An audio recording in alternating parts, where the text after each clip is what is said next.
Hey folks, this is Matt once again. Welcome back to another review. And this is a film that Classic Rocker sent me, and it's a film that I actually really enjoyed. It's a 1983 film called Vigilante, directed by William Lustig, who directed Maniac and would later go on to do Maniac Cop 2 and teeny bit of 3, and a Film Chronicle Sam, which, to be honest, I saw like once a long time ago. Stars Robert Forster, Fred Williamson. You also have appearance by Joe Spinell, who was in Maniac. Woody Strode, who's been in a lot of older films. You're Not Safe Anymore. There's only one way to stop them. Vigilante. And this is also very nice because there's a commentary on it with Fred Williamson, Robert Forster, uh, another actor, and the director, William Lustig, all in the same room. The only nitpick I would have about the commentary, it's a little bit low audio-wise, so you have to, at least on this one, you had to turn it up a bit to hear it. But other than that, some fun stories, like Fred Williamson tells a funny story about, I guess he had a Super Bowl ring, and it got stolen, and how he got it back. uh, Looking back on the film fondly, uh, the people in it, they talk about Joe Spinell, a fun moment where he didn't show up and someone had to look for him, and then his elderly mother yelled at him and says, "You made these guys wait. You better apologize." And so you have Joe Spinell, who played, the maniac. His elderly mother is yelling at him because he made people wait because he was missing, and he had to apologize in front of the cast and crew.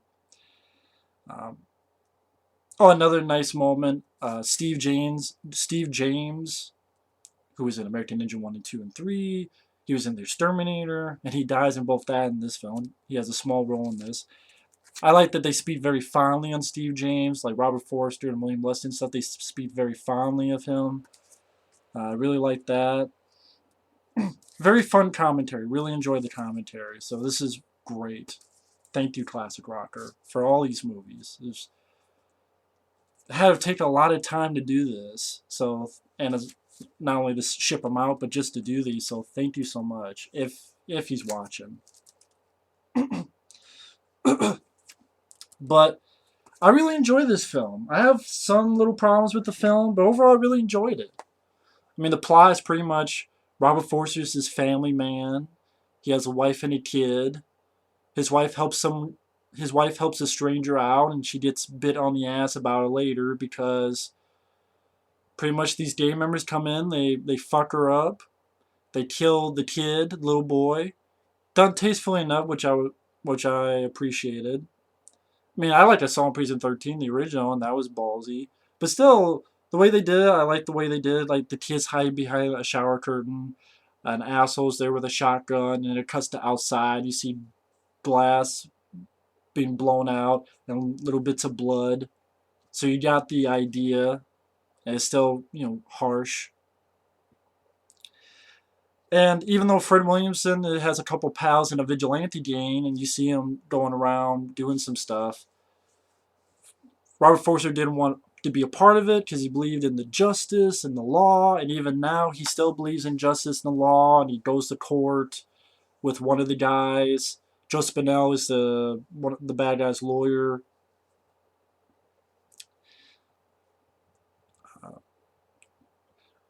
Pretty much he gets off. The bad guy gets off easy. Robert Forster gets pissed about it. The judge is a gigantic fucking asshole. A dumbass. So Robert Forster gets put in jail himself. So you have a little bit of him spending time in jail, and this guy played by Woody Strode, which has been in a lot of older films. Uh, I really like this guy, Woody Strode. He's like a really strong black guy, bald, has punches that are like John Wayne punches. I thought it was nice to see. It's a little role, but I liked him. And at the same time, Fred Williamson and Dan are doing some vigilante stuff. Ultimately, Robert Forster gets out and he decides to join in. And granted, that's one problem I have with the film is it seems like Robert Forster doesn't get to do enough stuff. I would like to see Robert Forster do a bit more stuff. A little bit more with the comeuppance of the bad guys. Because really, Robert Forster only gets two. I mean, it's the main two. I think the one who his woman's still alive. She was in the hospital, and you really feel bad for Robert Forster's character because his son's murdered. He gets put in jail. His he gets out, and then his woman leaves him, which I didn't really understand why she left him because he didn't do anything wrong. I don't understand why she left him. So you really felt bad for Robert Forster, and then he kills two of the guys. Granted, I think the guy who fucked with his wife and the guy who killed his son. So he does get the two guys that did it, but it's not like a huge bunch of him being a vigilante. And even the comeuppance of those two could have been a bit better. That's really my main problem with the film. But it still didn't bother me as much as like The Exterminator and other films because I like the tone of the film. I like the look of the film. You know, some people really like how The Exterminator looked because of New York and that time and period. I thought William Lustig did a better job with that, and he had some experience with that in Maniac. I thought it was a nice look to the film. I love the score, which you could see the theme, you could hear the theme on YouTube. But I thought Jay Chataway, who's worked with William Lustig a lot, I thought he did a great job with the score. It's a shame that the whole score has never been released officially. It's a shame. It's a crying shame. But the main theme is on YouTube, and it's a great theme. I love it. It has a little bit of spaghetti western feel, but in modern times, and that was what the director was going for. Love the score. The score is a big plus for the film. I thought Robert Forster and Fred Williamson were great. But I also like the little roles like Joe Spinell and Woody Strode and other people. I love the way the film opens, which this came out before Cobra, but it reminds me a bit of Cobra because it's talking about statistics and how bad it's been. And later on in Dread as well. And of course, Cobra is one of my favorite movies. But I really like this. The Fred Williamson. You have this scene where you have a bunch of people on a firing range. And granted, I don't know where all those people are because they're not with Fred Williamson. But I wonder if it's because this beginning scene was shot well before they started shooting the film. They shot it as a promo, pretty much, to get people interested. And Fred Williamson giving this great speech, which I won't do it justice, but you can find the speech on YouTube. I really love the way it starts with the tone, and Fred Williamson I thought was great in it, in his speech. Hey, I don't know about you guys, but me, I've had up to here. There's some 40-odd homicides a day on our streets. There are over 2 million illegal guns in the city. Man, that's enough to invade a whole damn country with. They shoot a cop in our city without thinking twice about it. Oh, come on, you guys ride the subway. How much more of this grief are we going to stand for? How many more lots we got to put on our goddamn doors?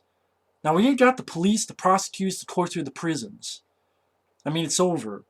The books don't balance. We're a statistic. Now I'm telling you, when you can't go to a corner store and buy a pack of cigarettes after dark, because you know the punks and scum are out there on the streets when the sun goes down, and our own government can't protect its own people, then I say this, pal, you have more obligation. The right of self-preservation. Now you can run, you can hide, or you can start to live like human beings again. This is our Waterloo, baby. You want your city back? You gotta take it. Did it? Take it! And you have the store and Vigilante, and like, yeah. And again, you see Fred Williamson and like two or three guys, I think like about two or so guys with him.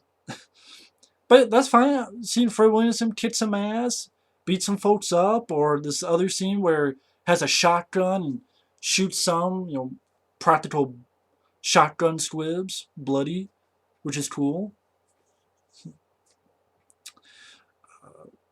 And at the same time, what happens to Robert Forster's character? You feel sorry for him. Robert Forster, again, he's a good actor, as well as Fred Williamson. I thought they were great in it. The tone of the film, I thought it went at a good enough pace.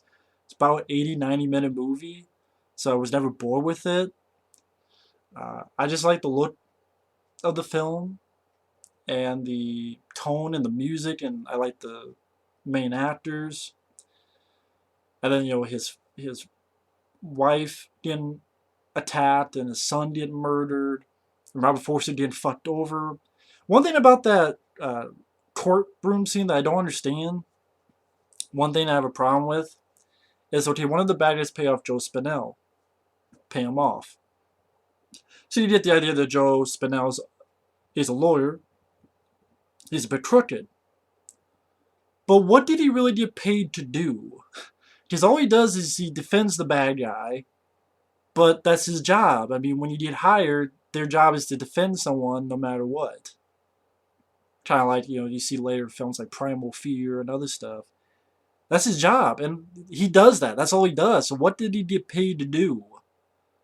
And it's more of the judge who's being a absolute douchebag asshole, not listening, just going over this and that, just being complete and utter fucking douchebag, to the point that it would make more sense if the bad guys paid off the judge.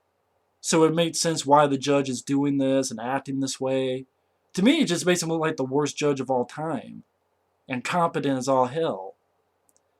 Not crooked or anything. Joe Spinell's getting paid, but he seems less crooked than the fucking judge. So to me, it would have made sense if the bad guys paid the judge off.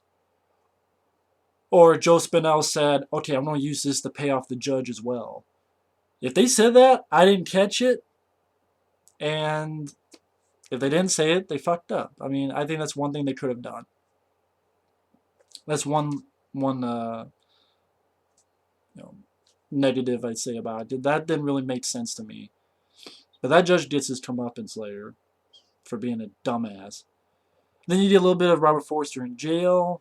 And then you got Woody Strode, this guy who has like these John Wayne punches, this like black guy, he's bald, has a good look to him.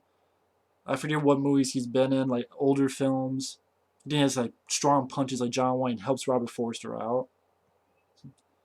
Pretty much gives him advice like, don't come back here. And whatever you gotta do on the outside, don't get caught. Because you sure don't want your ass back in here. And, I think it's the idea that, he's a guy who believed in law and justice, Robert Forster's character, and then when he gets out with that spaghetti western type but modern time theme, which I love, it's like, okay, he's going to join Fred Williamson's group. And there was even a point in the film where Fred Williamson shows his gun. He's like, this is my judge, my jury, and my executioner. They pretty much joins with Fred Williamson. They barge in one guy and they get pretty much Robert Forster to shoot him. Maybe he could have done more.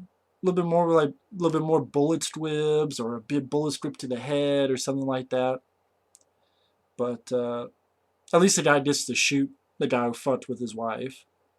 And again, I don't understand why because when he gets out of jail, his wife is better, because she didn't die, she just got attacked and stuff.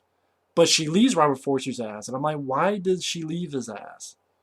It's not his fault. So you really feel bad for Robert Forster because his kids died. He's put in jail for bullshit reasons. His woman leaves him. I think that's what would have been nice to see him do a little bit more on a Vigilante Rampage.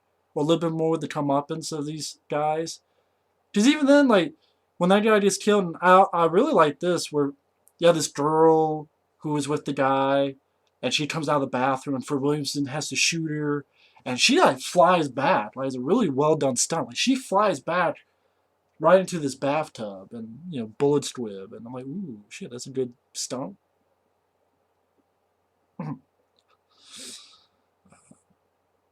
And then even as retribution, the other gang members, like, they shoot these cops really badly, including Steve James, who get killed.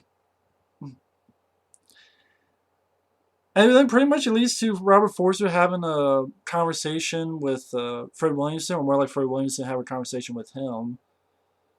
And I swear that conversation is almost like, you gotta stay, you gotta fight for it. See if that's on here.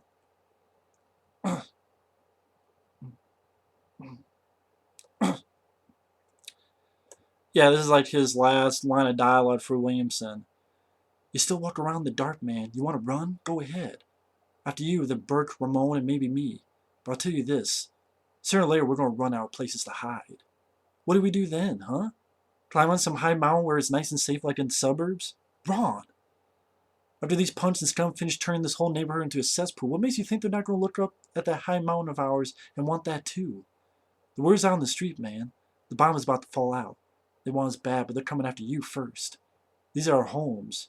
We give them up and we got nothing. Fight for it, Eddie. Fight for it.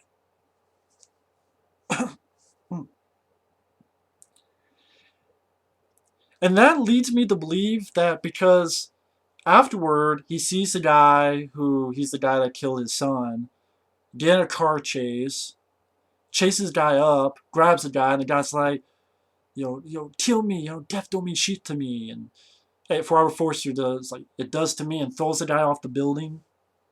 And you see that he's dead, his brains are splattered. Again, that's one negative. I will like more of a comeuppance. I mean, this is the guy who shot his son, and all he does is push the guy off, and the guy falls to his death.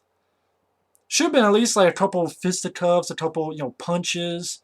Punching the guy a couple times, banging the guy a couple times. Maybe getting the guy shotgun and shooting him. Boom! And then the guy falls off the building. But other than that scene with Joe Spinell, which I was confused by, like, shouldn't it would work better if it was the judge that was paid off, because he's the one seeming more like a villain. That's really my big negative. My one negative is on that little bit. The come up, this guy who killed his son. It should have been more of a comeuppance. That's all I'm saying. Should have been a little bit more. Should have been more of a comeuppance. But then it seems like he might join Fred Williamson's gang because he had that last speech with Fred Williamson. And then the last scene is Robert Forster gets revenge on the judge, and who's a big dick, and blows up the car. And then Robert Forster drives away. Maybe if they made it seem like, okay, Fred Williamson is there as well. So you get more, okay, he's joined them, and now they're going to take it to the streets and get the other gang members and such. Maybe a Vigilante 2? I think there was like a Vigilante 2 overseas, but it had nothing to do with this film. And if there was ever a sequel plan, they jokingly talk about it, but no serious plans. But I think a little bit more could have been done with the ending. But it's not as bad of an ending as The Exterminator. So yeah, that's my problem with the film, is the ending could have been a bit more. And it's not as violent as, say, Maniac and such, but I would say it's, more violent than, I don't know, some of those Vigilante films I'm thinking of, they are kind of violent. I mean, I don't know, is it any more violent than, say, Eye of the Tiger and such? I don't know. Or the Death Wish. Well, I mean, hell, like Death Wish 3, Charles Bronson pretty much destroys the entire neighborhood of gangs.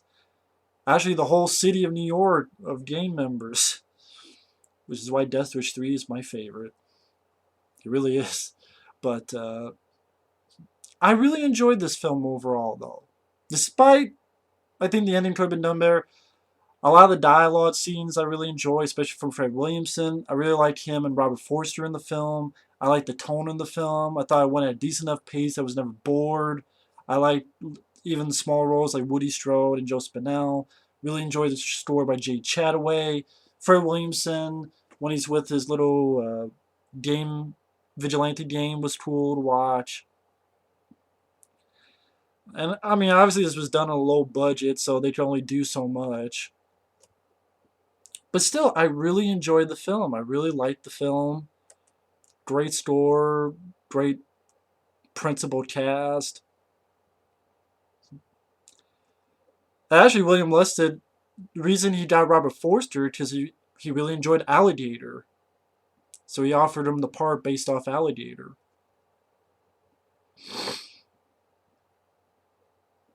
Look at some other bits of trivia.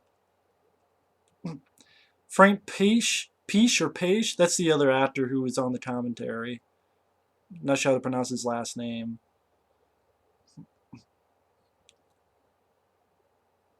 The film was cut by the MPA for violence, which included the blood splatter shotgun scene in the pier, which was the version of the film seen on theatrical and video until the uncut version was released in 2007. So it was a little bit they added in back in.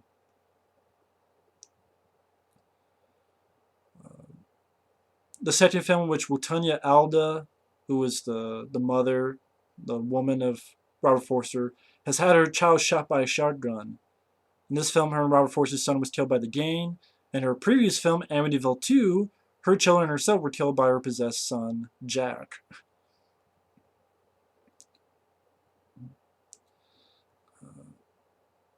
Let's see.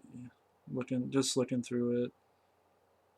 But yeah, overall I really enjoyed the film. I really liked the film for the actors, for the tone, decent enough pacing, and again the ending could have been better. Oh, it says in the trivia a sequel was planned but never saw the light of day. That's what it says in the trivia. I don't remember hearing that on the commentary. There was joking about it, but it says right here on the trivia. And I know IMDb, like Wikipedia, is not always correct. I understand that. But yeah, it says the sequel was planned but never saw the light of day. I don't know why that wasn't the case. I would love to have seen a sequel. Maybe Robert Forster is now with Fred Williamson's gang, Vigilante gang. They do more. That sucks. I would like to have seen a sequel to this. I don't know. Maybe the film didn't do as much in the U.S. I mean, that could very well be. I mean, even for William Lustig films, people talk about Maniac and people talk about Maniac Cop films more. I don't know how many people talk about Vigilante. I mean, really, how many people talk about Vigilante, if you think about it? If you really think about it. It says here it made $5 million in the U.S. So I don't know if that was good or bad. And in fact, the director didn't work for 5 years until Maniac Cop, which was '88. Then he did Hit List, Relentless. Oh yeah, he did Relentless. Maniac Cop 2, Maniac Cop 3, little bits of Maniac Cop 3. Yeah, then he did like 1, 2, 3, like 4 movies in 2 years. So, Maniac Cop in '88, Hit List in '89, Relentless in '89, Maniac Cop 2 in 1990. I really enjoyed Maniac Cop 2. That's probably still my favorite William Lustig film, but this is probably the second favorite William Lustig film. I don't know, I just really liked it, and then I think the ending could have been better, but, you know, I already said why I liked the film. But either way, thanks for watching. Take care. Classic Rocker, if you're watching, thank you very much for this. Not only for the movie, but it has a commentary on it. That's very cool. Very, very cool. I really appreciate that. Thanks for watching. Take care, and we'll see you later. Bye-bye.